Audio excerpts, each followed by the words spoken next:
నమస్కారం ఘంటారావానికి స్వాగతం. ముందుగా ప్రధాన అంశాలు. పాత సర్వే నెంబర్ల ప్రకారమే వార్డుల పునర్విభజనన్న కమిషనర్. నాలాలు, మేజర్ రోడ్లు, రైల్వే లైన్ల మేరకు చేస్తున్నామన్న జీహెచ్ఎంసీ. పునర్విభజనపై కార్పొరేటర్ల అభ్యంతరాలు పరిగణలోకి తీసుకోవాలి. భవిష్యత్తు తరాలను దృష్టిలో ఉంచుకుని ప్రక్రియ చేయాలన్న సభ్యులు. ప్రధానితో ఎంపీల సమావేశ లీకులపై కేంద్ర మంత్రి కిషన్ రెడ్డి ఆగ్రహం. రాష్ట్రంలో పార్టీని మరింత బలోపేతం చేయాలని కోరినట్లు వివరణ. కశ్మీర్ లోయలోని 7 జిల్లాల్లో భద్రతా దళాల సోదాలు. పాకిస్తాన్ నుంచి బంగ్లాదేశ్ విముక్తి కోసం జరిగిన ఇండో పాక్ యుద్ధంలో భారత సైన్యం చేసిన వీరోచిత పోరాటం మరవలేనిదని ఉప ముఖ్యమంత్రి భట్టి విక్రమార్క అన్నారు. బంగ్లాదేశ్ అవతరణ దినోత్సవం సందర్భంగా సికింద్రాబాద్ పరేడ్ గ్రౌండ్లోని అమరవీరుల స్తూపం వద్ద గవర్నర్ జిష్ణుదేవ్ వర్మ, ఉప ముఖ్యమంత్రి భట్టి విక్రమార్క నివాళులర్పించారు. త్రివిధ దళాల అధికారులు నివాళులర్పించి అమరవీరులకు గౌరవ వందనం చేశారు. విజయ్ దివస్ సందర్భంగా ఆనాడు యుద్ధభూమిలో పాల్గొన్న మాజీ సైనిక అధికారులు, సైనికులు అమరవీరులకు పుష్పాంజలి ఘటించారు.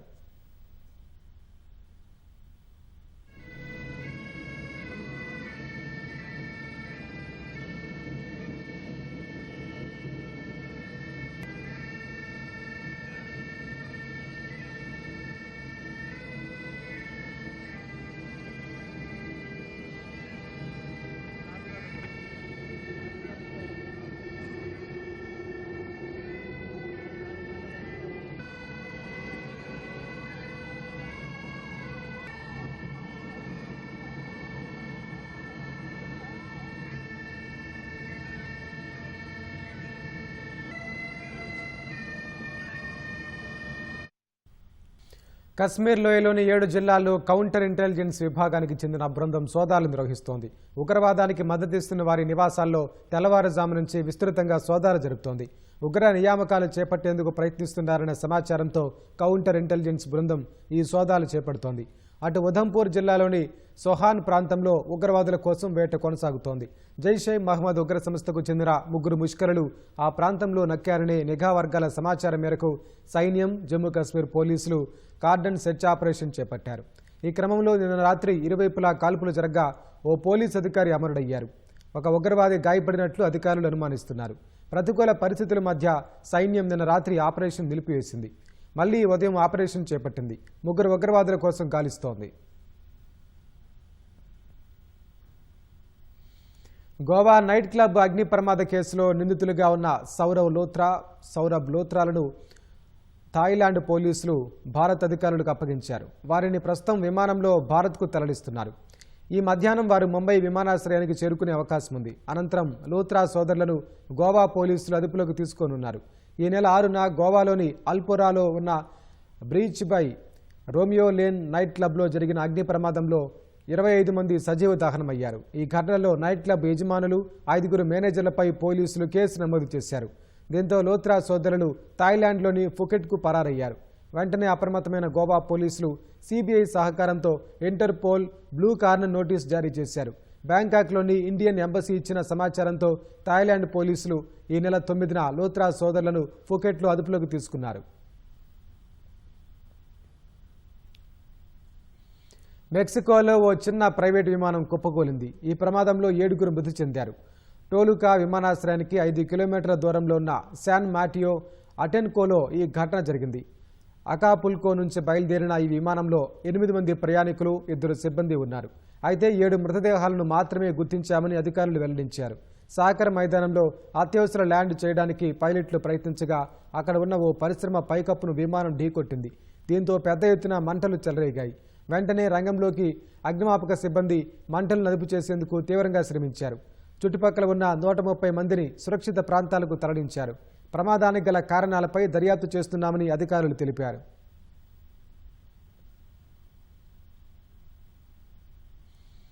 మెక్సికో రాజధాని మెక్సికో సిటీలో అధికార ప్రతిపక్షానికి చెందిన మహిళా చట్టసభ సభ్యులు పరస్పర దాడులు చేసుకున్నారు. అధికార పక్షం ప్రతిపాదించిన చట్ట సవరణను వ్యతిరేకిస్తూ ప్రతిపక్ష సభ్యులు పోడియం వైపు దూసుకొచ్చారు. ఈ క్రమంలో అధికార ప్రతిపక్షానికి చెందిన మహిళా చట్టసభ సభ్యులు ఒకరిపై మరొకరు దాడులు చేసుకున్నారు. అధ్యక్ష స్థానంలో కూర్చున్న ఓ నాయకుడు వారిని ఆపేందుకు ప్రయత్నించినా వారు శాంతించలేదు. ఓ ఏజెన్సీని రద్దు చేసి దాని స్థానంలో మరో సంస్థను ఏర్పాటు చేసేందుకు అధికార మోరెనా పార్టీ ప్రతిపాదించింది. ఈ చర్యను వ్యతిరేకిస్తూ నేషనల్ యాక్షన్ పార్టీకి చెందిన సభ్యులు పోడియం వద్ద నిరసన తెలిపారు.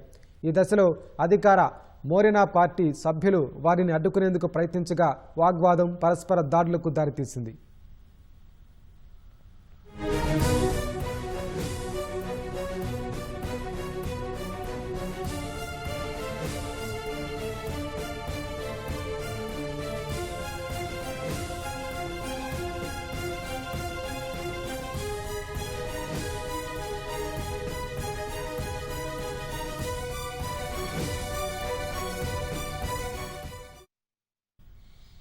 ఓటరు జాబితా ప్రత్యేక సమగ్ర సవరణలో భాగంగా పశ్చిమ బెంగాల్లో ఎన్నికల సంఘం 58 లక్షల ఓట్లను తొలగించింది.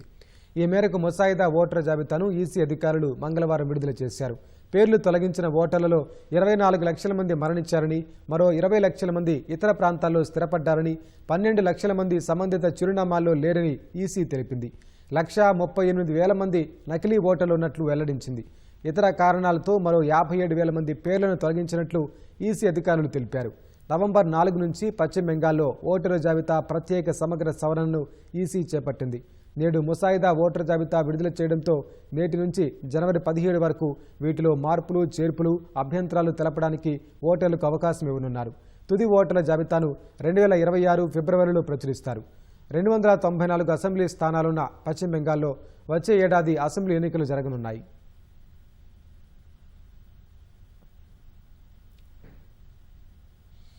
ప్రాణహిత చేవెళ్ల సుజల స్రవంతి ఎత్తిపోతల పథకం నిర్మాణంలో భాగంగా తుమ్మిడిహెట్టి సుందిళ్ల అనుసంధాన ప్రక్రియకు వేగంగా అడుగులు పడుతున్నాయి. ప్రాణహిత నదిపై తుమ్మిడిహెట్టి వద్ద బ్యారేజీ నిర్మించి అక్కడి నుంచే గోదావరిపై నిర్మించిన సుందిళ్ల బ్యారేజీకి నీటిని తరలించేందుకు రాష్ట్ర ప్రభుత్వం కసరత్తు చేస్తోంది. తుమ్మిడిహెట్టి సుందిళ్ల అనుసంధానానికి రాష్ట్ర ప్రభుత్వం ప్రణాళికలు సిద్ధం చేస్తోంది. ఉమ్మడి రాష్ట్రంలో రూపొందించిన ప్రణాళిక ప్రకారం తుమ్మిడిహెట్టి నుంచి గోదావరిపై ఉన్న శ్రీపాద ఎల్లంపల్లి ప్రాజెక్టుకు నీటిని తరలించాల్సి ఉంది. ఈ మార్గంలో బొగ్గుగనులు ఉండడంతో పాటు నిర్మాణ వ్యయం అధికమవుతుందన్న అంచనాలతో ప్రత్యామ్నాయ మార్గం వైపు సర్కార్ మొగ్గు చూపుతోంది. తుమ్మిడిహెట్టి నుంచి సుందిళ్ల బ్యారేజీకి నీటిని తరలించడం వల్ల బొగ్గుగనుల అడ్డంకులు ఉండకపోవడంతో పాటు వ్యయం కూడా తగ్గుతుందని భావిస్తున్నారు. బ్యారేజీ, కాలువలు, సొరంగం తదితర పనులకు సంబంధించి సమగ్ర ప్రాజెక్టు నివేదిక రూపకల్పన బాధ్యతలను ఆర్వీ అసోసియేట్స్ సంస్థకు అప్పగించారు. ఉమ్మడి రాష్ట్రంలో ప్రాణహితపై తుమ్మిడిహెట్టి వద్ద 152 మీటర్ల ఎత్తున బ్యారేజీ నిర్మించి 165 టీఎంసీలను తరలించాలని ప్రతిపాదనలు సిద్ధం చేశారు. చిన్న చిన్న పనులు మినహా దాదాపు 71.50 కిలోమీటర్ల పొడవున కాలువ పనులు పూర్తయ్యాయి. మహారాష్ట్రలో ముంపు ఏర్పడుతుందనే భయంతో బ్యారేజీ ఎత్తును ఆ రాష్ట్రం అంగీకరించలేదు. దీంతో బ్యారేజీని నిర్మించలేదు. తెలంగాణ ఏర్పాటు అనంతరం మహారాష్ట్ర ప్రభుత్వంతో 148 మీటర్ల ఎత్తున బ్యారేజీ నిర్మాణానికి ఒప్పందం కుదిరింది. ఈ క్రమంలో ప్రాజెక్టు పునరాకృతితో కాళేశ్వరం ఎత్తిపోతల్లో భాగంగా ప్రధాన బ్యారేజీ మేడిగడ్డకు మారింది. ఈ బ్యారేజీ 7వ బ్లాక్ కుంగిపోయింది. తుమ్మిడిహెట్టి వద్ద 150 మీటర్ల ఎత్తున బ్యారేజీ నిర్మించే విధంగా మహారాష్ట్రను ఒప్పించి పాత ప్రాణహిత చేవెళ్ల ఎత్తిపోతలను పూర్తి చేయాలని ప్రభుత్వం భావిస్తోంది. 80 టీఎంసీలకు పైగా నీటిని ఈ మార్గంలో తరలించాలన్న ప్రతిపాదనలు సిద్ధం చేస్తోంది. పాత డిపిఆర్ మార్గంలో మైలారం నుంచి సుందిళ్లకు నీటిని తరలించాలంటే చెన్నూరు దక్షిణ బ్లాక్, శ్రావణపల్లి, ఆర్కేపీ షాఫ్ట్ బ్లాక్లు, ఆర్కే7 సింగరేణి బొగ్గుగనులున్నాయి. ప్రస్తుతం సుందిళ్లకు తరలించే మార్గంలో మైలారం నుంచి నర్వ వరకు 20 కిలోమీటర్ల సొరంగం ప్రతిపాదిస్తున్నారు. ఈ మార్గంలో ఆర్కేపీ షాఫ్ట్ బ్లాక్ చివరి నుంచి సొరంగం తవ్వనున్నారు. సొరంగం చివరన టేకుమట్ల వాగు వస్తుంది. ఇక్కడ నీటిని వదిలితే ఈ వాగు గుండా గోదావరిలో జలాలు కలుస్తాయి. తుమ్మిడిహెట్టి ఎల్లంపల్లి మార్గం కన్నా సుందిళ్ల మార్గం నిర్మిస్తే దాదాపు 4,000 కోట్లు ఆదా అవుతాయన్న అంచనాలున్నాయి. ఈ ప్రాజెక్టుకు 2016 వరకు ఖర్చు చేసిన 11,678 కోట్ల పనులు తిరిగి వినియోగంలోకి రానున్నాయి. దీంతో పాటు ఉమ్మడి ఆదిలాబాద్ జిల్లాలోని 2 లక్షల ఎకరాలకు సాగునీరు, మార్గమధ్యలోని గ్రామాలకు తాగునీరు అందనుంది. తుమ్మిడిహెట్టి నుంచి నేరుగా సుందిళ్లకు ప్రాణహిత జలాలు చేరనున్నాయి. కుటుంబాల మధ్య రాజకీయ వైరానికి పంచాయతీ ఎన్నికలు కేంద్ర బిందువుగా మారాయి. అన్నపై తమ్ముడు బరిలో నిలిచి సై అంటుంటే తోటి కోడళ్లు తేల్చుకుందామంటూ సవాళ్లు విసురుకుంటున్నారు. ఖమ్మం జిల్లా పెనుబల్లిలో తల్లి కుమార్తెల మధ్య ఇలాంటి పోరే జరుగుతోంది. వీరిద్దరూ తల్లి కూతుళ్లు, కానీ ఎన్నికల సమరంలో ప్రత్యర్థులు. పంచాయతీ ఎన్నికల పోరే వీరిని ప్రత్యర్థులుగా మార్చాయి. ఖమ్మం జిల్లా పెనుబల్లికి చెందిన తేజావత్ సామ్రాజ్యం, బానూత్ పాప తల్లి కుమార్తెలు. పాపాను అదే గ్రామానికి చెందిన ప్రభుత్వ ఉద్యోగికి ఇచ్చి వివాహం చేశారు. కుమార్తె కుటుంబం కూడా పెనుబల్లిలోనే నివాసం ఉంటోంది. ఈసారి పంచాయతీ ఎన్నికల్లో పెనుబల్లి పంచాయతీ ఎస్టీ మహిళకు రిజర్వ్ అయింది. కాంగ్రెస్ మద్దతుతో తల్లి తేజావత్ సామ్రాజ్యం నామినేషన్ వేగా అనూహ్యంగా ఈమెపై ప్రత్యర్థిగా కుమార్తెను బీఆర్ఎస్ బరిలో నిలిపింది. సర్పంచ్ బరిలో నువ్వా నేనా అన్నట్లు తల్లిపై కూతురు పోటీకి దిగడంతో గ్రామ రాజకీయం రక్తి కడుతోంది.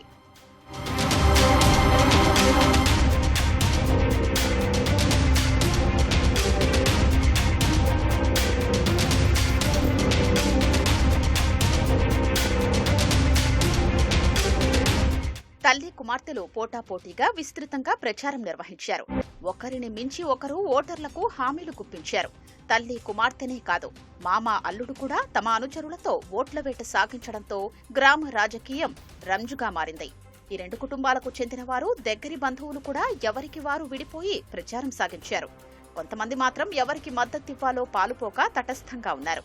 తల్లి కుమార్తె మాత్రం గెలుపుపై ఎవరికి వారే ధీమాతో ఉన్నారు. 10 సంవత్సరాల నుంచి నేను వార్డు నెంబర్ గా నిలబడ్డాను. నాకు మట్ట దయానంద మేడం గారి దగ్గర తీసుకెళ్లి నన్ను మా పెన్బెల్లి వాళ్ళు అందరూ కోరుకొని నిలబెట్టి తీసుకొని వచ్చారు. గత చేసిన పనులను బట్టి మరి ఆమె కావాలని నిలబెట్టారు. కన్న కూతురే నా మీద పోటీ దింపారు. వాళ్ళు అమ్మాయిని నించోబెట్టారు నా మీద పోటీగా. మేము ఇప్పటికీ ఏం తగులేం పెట్టుకోలేదు. గెలిస్తే రోడ్లు బాగలేవు, ఇళ్ళు లేవు, ఇళ్ళు అందరికి ఇప్పిస్తాను. నేను సర్పంచ్కి పోటీ చేస్తున్నాను. నన్ను ఓటేసి గెలిపిస్తే నాకు కంపల్సరీ మన పెనుబల్లి గ్రామానికి ప్రజలందరికీ సేవ చేస్తానని మాట ఇస్తున్నాను. ఈ వీధి లైట్లు, డ్రైనేజీ ప్రాబ్లం, పొత్తులు బాధ ఎక్కువ ఉంది. ఇవన్నీ నేను తీరుస్తానని మాట ఇస్తున్నాను. నా వ్యతిరేకంగా అమ్మన్న అన్నది తనదే, నాదే. ఈ ఎలక్షన్ల వరకే మీ ఇద్దరం ప్రత్యర్థులు, తర్వాత తల్లి కూతురం మేము కలిసే ఉంటాం. సర్పంచ్ గా బరిలోకి నేనే దిగాను. ఎవరు ఒత్తిడి లేదు. పెనుబల్లి సర్పంచ్ పోరు ఆసక్తికరంగా మారి అందరి దృష్టిని ఆకర్షిస్తుంటే ఎన్నికల వరకే తమకు రాజకీయాలని, ఆ తర్వాత మళ్లీ తమ బంధం అనుబంధానికి ఎలాంటి ఢోకా ఉండదని చెబుతున్నారు ఈ తల్లి కుమార్తెలు.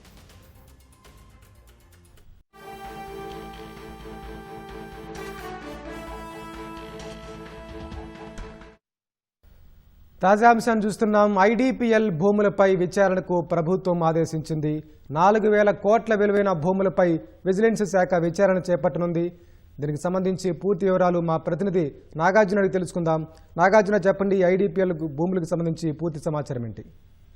గత కొన్ని రోజులుగా ఐడిపిఎల్ సంబంధించినటువంటి సుమారు 150 ఎకరాల భూమి కబ్జా గురైందని పలు ఆరోపణలు ఉంటున్నాయి. దీనిపైన ఒకవైపు కల్వకుంట్ల కవిత, మరోవైపు కుకట్పల్లి ఎమ్మెల్యే మాధవరం కృష్ణారావు ఆరోపణలు ప్రత్యారోపణలు చేసుకుంటూ వస్తున్నారు. ఒకవైపు కవితనేమో ప్రణబ్ ప్రణీత్ గ్రూప్ కు సంబంధించినటువంటి మాధవరం కృష్ణారావు కొడుకు డైరెక్ట్ గా ఉన్నారు, వాళ్ళు కబ్జా చేశారని ఒకవైపు, మరోవైపు మెయిన్ ల్యాండ్ టెక్నాలజీస్ కవిత భర్త ఇందులో ఉన్నాడని చెప్పేసి మాధవరం కృష్ణారావు ఇలా ఆరోపణల మీద ఆరోపణలు చేస్తున్నారు. అయితే దీని మీద అసలు పూర్తి స్థాయిలో కుకట్పల్లి సర్వే నెంబర్ 376 సంబంధించినటువంటి దాంట్లో అసలు ఏం జరిగిందనేది దర్యాప్తు చేయమని ప్రభుత్వం నిన్న రాత్రి విజిలెన్స్ అధికారులకి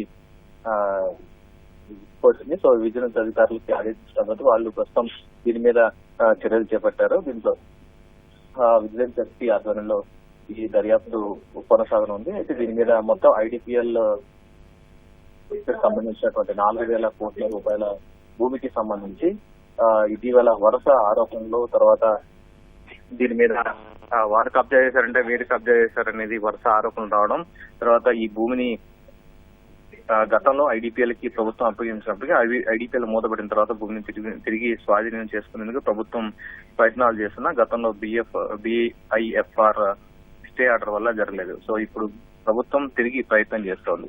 అయితే ఇందులో కొంతమేర కబ్జాకు గురైందని 150 ఎకరాలకు సంబంధించినటువంటి వ్యవహారం మీద సుమారు దీని వాల్యూ 4,000 కోట్లు ఉంటుందని, దీని మీద చర్చ జరుగుతున్న వేళ ఈ ఇద్దరు కవిలకొండ కవిత, మాధవరం కృష్ణారావు వరుస ఆరోపణలు చేస్తున్నారు. ఇద్దరు వారి మాధవరం కృష్ణారావు తన కుమారుడి స్థిరాస్తి కంపెనీకి సంబంధించినటువంటి ప్రణబ్ ప్రణీత్ గ్రూప్ లకు సంబంధించినటువంటి దాంట్లో ఇతను కబ్జా చేశాడని ఆమె ఆరోపించగా, ఇందులో మెయిన్ ల్యాండ్ టెక్నాలజీస్ లో కవిత భర్త ఇందులో వ్యవహరించారని, ల్యాండ్ కి సంబంధించిన కబ్జా అతను ఉన్నాడని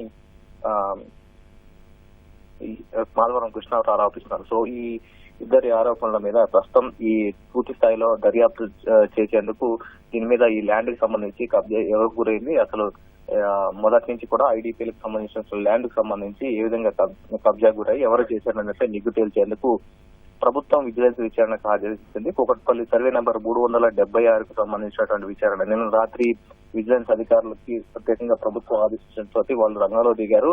ఈ రోజు నుంచి ఆ విచారణ ప్రారంభమైంది. ప్రత్యేకంగా అధికారులు అక్కడికి వెళ్లి పరిశీలించే అవకాశం మనకు కనిపిస్తోంది. ధన్యవాదాలు నాగార్జున.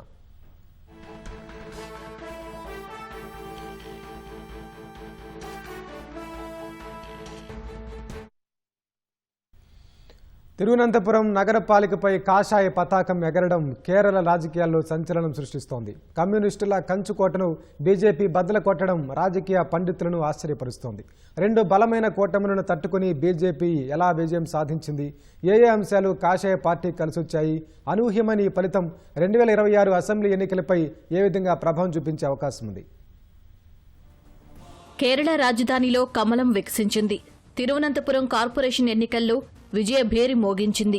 దాదాపు 45 ఏళ్లుగా తిరువనంతపురం నగరపాలిక కమ్యూనిస్టు కూటమి ఎల్డీఎఫ్ చేతుల్లో ఉండేది. ఎల్డీఎఫ్ను ఓడించేందుకు కాంగ్రెస్ సారథ్యంలోని ప్రతిపక్ష యూడీఎఫ్ ఎన్నో ప్రయత్నాలు చేసినా సఫలం కాలేదు. అలాంటిది ఎల్డీఎఫ్ ఆధిపత్యాన్ని సవాలు చేసి బీజేపీ గెలవడం సంచలనంగా మారింది. మొత్తం 101 వార్డులున్న తిరువనంతపురంలో బీజేపీ నేతృత్వంలో ఉన్న ఎన్డీఏ 50 డివిజన్లు గెలిచింది. LDF 29, UDF 19 వార్డులకే పరిమితమయ్యాయి. మరో 2 చోట్ల స్వతంత్రులు విజయం సాధించారు. ఒక డివిజన్కు ఎన్నిక జరగలేదు.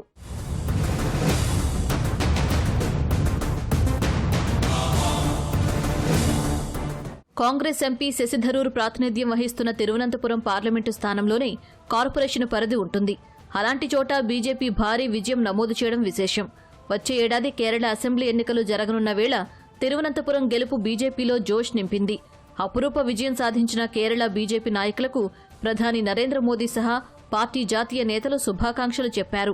తిరువనంతపురం అభివృద్ధికి, ప్రజల జీవన సౌలభ్యం పెంచడానికి కృషి చేస్తామని ప్రధాని హామీ ఇచ్చారు.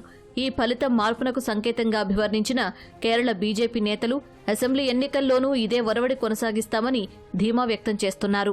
Hardcore areas of the LDF and the UDF, BJP and the NDA have made gains, and that those gains are not short-term gains; those are permanent gains. And I think this will stand in good stead for the coming assembly election, because this local body election has certainly established one thing, that the left is out of the picture.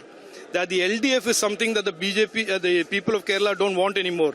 It is a certain clear message, and that now the option is between the NDA and the UDF in the coming assembly election. కేరళలో LDF, UDF కూటముల మధ్య హోరాహోరీ పోరు సాగుతుంటుంది. మిగిలిన పార్టీల ఉనికి అంతంత మాత్రమే. బీజేపీకి కొంత ఓటు బ్యాంకు ఉన్నప్పటికీ గెలిచిన సందర్భాలు బాగా తక్కువ. ఇప్పుడు ఏకంగా రాష్ట్ర రాజధానిలో పాగా వేయడం రాజకీయ పండితులనే ఆశ్చర్యపరిచింది. ఇదంతా ఎలా సాధ్యమైంది అంటే బీజేపీ అనుసరించిన పటిష్ట వ్యూహాలే విజయాన్ని కట్టబెట్టాయి. కొన్నేళ్లుగా బలం పెంచుకుంటూ వస్తున్న బీజేపీ గత కార్పొరేషన్ ఎన్నికల్లో ప్రతిపక్ష స్థాయికి ఎదిగింది. ఈసారి ఏకంగా మేయర్ స్థానాన్ని కొల్లగొట్టింది. ఆ పార్టీ అభివృద్ధి అజెండా ప్రజల్ని మెప్పించింది. 2030 నాటికి తిరువనంతపురాన్ని దేశంలోనే టాప్ 3 నగరాల్లో ఒకటిగా తీర్చిదిద్దుతామని హామీ ఇచ్చింది. గడప దగ్గరికే పాలన తీసుకొస్తామని భరోసా ఇచ్చింది. వికసిత తిరువనంతపురం, పరిశుభ్ర నగరం, అవినీతి రహిత పాలనా నినాదాలతో ప్రజల దగ్గరికి వెళ్లింది. కేంద్ర ప్రభుత్వ పథకాల నుంచి 100% లబ్ధి పొందేలా చూస్తామని ఓటర్లకు వాగ్దానం చేసింది. కార్పొరేషన్ ఎన్నికల్లో గెలిపిస్తే తిరువనంతపురం అభివృద్ధికి ఏం చేశామో ప్రతి ఏటా ప్రగతి పత్రం విడుదల చేస్తామని బీజేపీ మాటిచ్చింది.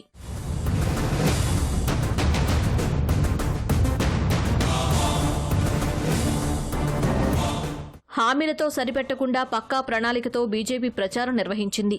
ఈ ఎన్నికలను సవాల్గా తీసుకున్న పార్టీ రాష్ట్ర అధ్యక్షుడు రాజీవ్ చంద్రశేఖర్ వార్డుల్లో కీలక నాయకులను మోహరించారు. ఎన్నికలు ముగిసేదాకా పట్టు సడలకుండా జాగ్రత్తలు తీసుకున్నారు.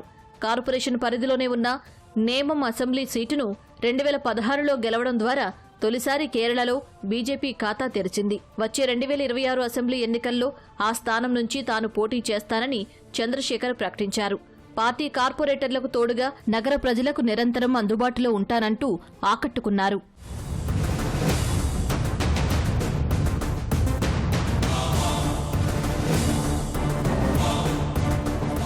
అభ్యర్థుల ఎంపికలో కాషాయ దళం చాలా జాగ్రత్తలే తీసుకుంది. కేరళ నుంచి ఎంపికైన మొదటి మహిళా ఐపీఎస్గా, రాష్ట్ర తొలి మహిళా డీజీపీగా ఖ్యాతి పొందిన ఆర్ శ్రీలేఖను శస్తమంగళం డివిజన్ నుంచి బరిలో దింపింది. అక్కడ ఘన విజయం సాధించిన శ్రీలేఖ కాబోయే మేయర్ అనే ప్రచారం గట్టిగానే ఉంది. ఆర్థిక ఇబ్బందులు, పార్టీ నాయకులపై ఆరోపణలతో Tirumala division corporator K Anil Kumar కొంతకాలం కిందట ఆత్మహత్య చేసుకున్నారు. ఆ ఘటన పార్టీని కొంత ఇబ్బంది పెట్టింది. అలాంటి చోట కూడా మంచి అభ్యర్థిని పోటీలో నిలిపి మళ్లీ గెలిచింది. మిగిలిన డివిజన్ల విషయంలోనూ ఇలాగే వ్యవహరించింది.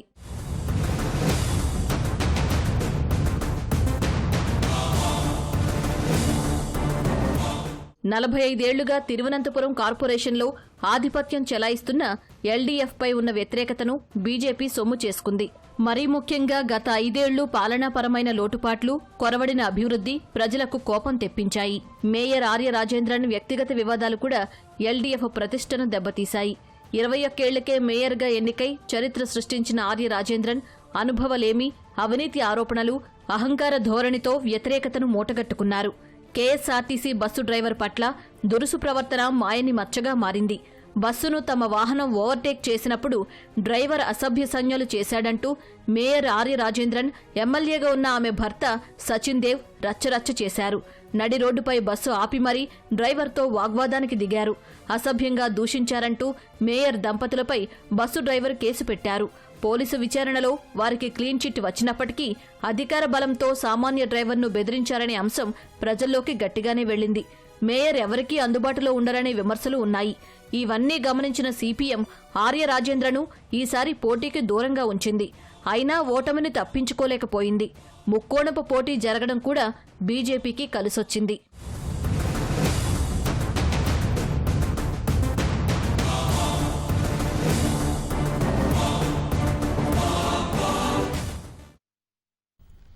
నేషనల్ హెరాల్డ్ కేసులో కాంగ్రెస్ అగ్రనేతలు సోనియా గాంధీ, రాహుల్ గాంధీలకు ఊరట లభించింది.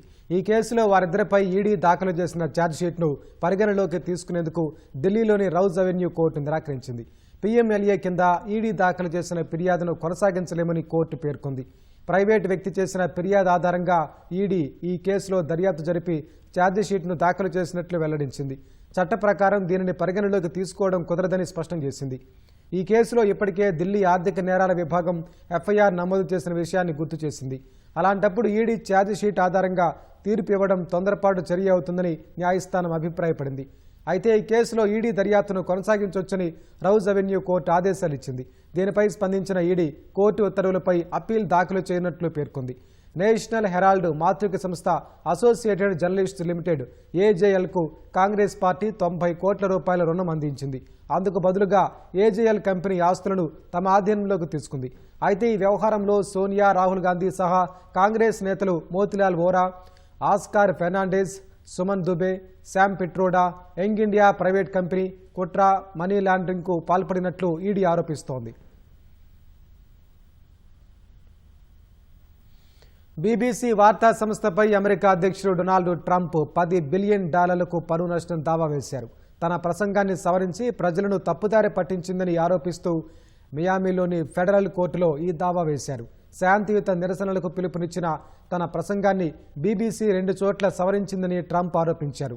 తన పరువుకు నష్టం కలిగించడంతో పాటు ఫ్లోరిడా చట్టాలను ఉల్లంఘించి అన్యాయమైన వ్యాపార విధానాలు పాటిస్తోందని పిటిషన్లో పేర్కొన్నారు.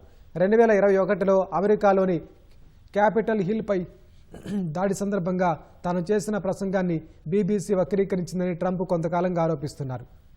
ఈ అంశంపై బీబీసీ చర్యలు కూడా తీసుకుంది. ఆ సంస్థకు చెందిన 2 సీనియర్ ఉద్యోగుల చేత రాజీనామా చేయించింది.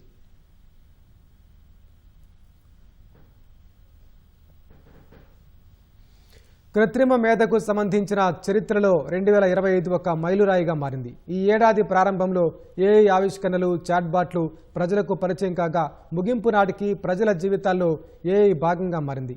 ఏఐ రంగంలో రికార్డు స్థాయిలో కంపెనీలు, ప్రభుత్వాలు పెట్టుబడులు పెట్టాయి.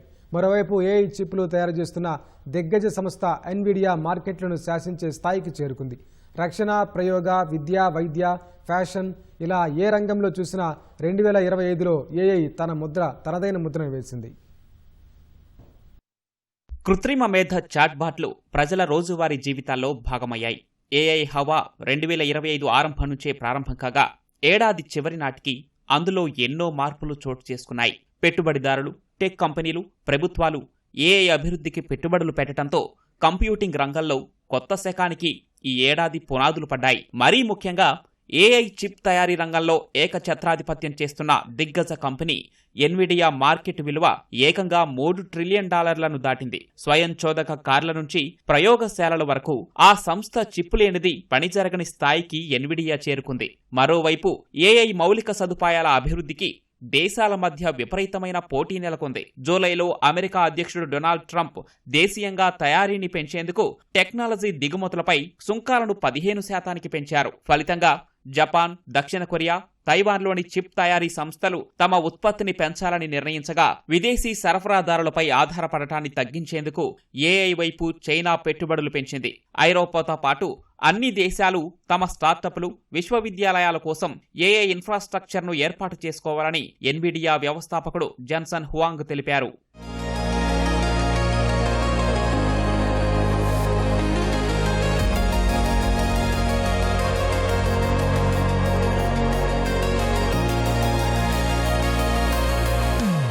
కృత్రిమ మేధ 1-2 రంగాలకే పరిమితం కాకుండా రక్షణ, పరిశోధన, విద్య, వైద్య, ఫ్యాషన్, మీడియా సహా అన్ని రంగాల్లో ఏఐని విరివిగా ఉపయోగిస్తున్నారు. ఫ్యాషన్ రంగంలో లండన్కు చెందిన ఓ సంస్థ వివి అనే ఏఐ మోడల్ సృష్టించింది. ఓ మ్యాగజైన్లో మెరిసిన ఆ మోడల్ అచ్చం నిజమైన మనిషిలా ఉండి అందరినీ ఆశ్చర్యానికి గురిచేసింది. అత్యంత ఖరీదైన ఫోటోషూట్ల ఖరీదును తగ్గించుకునేందుకు ప్రముఖ బ్రాండ్లు ఇప్పుడు ఈ ఏఐ మోడల్స్ వైపు మళ్లుతున్నాయి. మరోవైపు చైనా తయారు చేసిన డీప్ సీక్ అద్భుత ప్రదర్శన కనబరుస్తూ ప్రపంచం దృష్టిని ఆకర్షించింది. అటు ఓపెన్ ఏఐ సైతం కేవలం చాట్కే పరిమితం కాకుండా చిత్రాల ఆధారంగా లోతైన పరిశోధనలు చేస్తూ నివేదికలు తయారు చేయగల కొత్త వ్యవస్థను ప్రారంభించింది. లండన్లో ప్రదర్శించిన మియో వంటి డిజిటల్ కంపానియన్ల హోలోగ్రామ్లు ఒంటరిగా జీవిస్తున్న వ్యక్తులకు తోడుగా మారాయి. వింబుల్డన్ టెన్నిస్ టోర్నీలో అభిమానుల ప్రశ్నలకు ఏఐ సాంకేతికతతో తక్షణ సమాధానాలు ఇవ్వడమే కాకుండా మ్యాచ్ గణాంకాలను ఎప్పటికప్పుడు అందిస్తున్నారు. నకిలీ వస్తువులను గుర్తించడానికి, ఆరోగ్యాన్ని పర్యవేక్షించడానికి వృద్ధుల్లో ఏఐ రోబోల వినియోగం పెరిగిందని తాజా గణాంకాలు తెలుపుతున్నాయి. రికార్డు స్థాయిలో పెట్టుబడులు, ప్రభుత్వాల శ్రద్ధతో 2025లో ఏఐ తర్వాతి దశకు బలమైన పునాదులు పడ్డాయని విశ్లేషకులు తెలిపారు. 2026లో కృత్రిమ మేధ మరింత వేగంగా అభివృద్ధి చెంది అన్ని రంగాల్లో ఏఐ వినియోగం పెరుగుతుందని అభిప్రాయపడ్డారు. వేగంగా అభివృద్ధి చెందుతున్న కృత్రిమ మేధ రంగానికి 2026లో పలు సవాళ్లు ఎదురుకానున్నాయి. ఏఐకి విపరీతమైన విద్యుత్, నీరు అవసరం కావడం లోపంగా మారింది. అలాగే నియంత్రణ, డేటా సెంటర్ల ఏర్పాటు ఏఐ కంపెనీలకు సవాళ్లుగా మారనున్నాయి.